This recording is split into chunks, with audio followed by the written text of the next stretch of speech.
Justice Yashwant Varma మెడపై అభిశంసన కత్తి వేలాడుతుంది. ఆయన్ని అభిశంసించాలనే కేంద్ర ప్రభుత్వ ఆలోచనకు మద్దతు లభిస్తుంది. ఈ ప్రతిపాదనను అలహాబాద్ హైకోర్టు బార్ అసోసియేషన్ సమర్థించింది. అటు రాజకీయంగానూ వర్మపై వ్యతిరేకత వ్యక్తమవుతుంది. 2021 అక్టోబర్ నుంచి ఈ ఏడాది ఏప్రిల్ వరకు ఢిల్లీ హైకోర్టు న్యాయమూర్తిగా పనిచేశారు జస్టిస్ యశ్వంత్ వర్మ.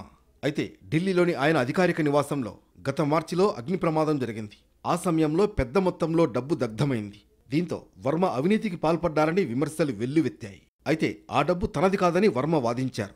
తర్వాత ఆయన్ని తిరిగి అలహాబాద్ హైకోర్టుకు బదిలీ చేసింది సుప్రీంకోర్టు. అలాగే డబ్బు దగ్ధం అంశంపై అంతర్గత కమిటీ విచారణ జరిపింది. వర్మ అవినీతికి పాల్పడినట్లు నిర్ధారించింది. దీంతో ఆయన పదవి నుంచి తప్పుకోవాల్సిందిగా సుప్రీంకోర్టు సూచించింది.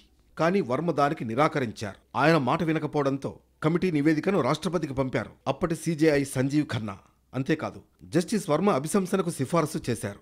ఈ అంశాన్ని కేంద్ర ప్రభుత్వం కూడా పరిశీలిస్తోంది. జూలైలో జరిగే పార్లమెంట్ వర్షాకాల సమావేశాల్లో తీర్మానం కూడా పెట్టే అవకాశం ఉంది. అటు కేంద్రం నిర్ణయానికి ఇతర పార్టీలు కూడా మద్దతు పలుకుతున్నాయి.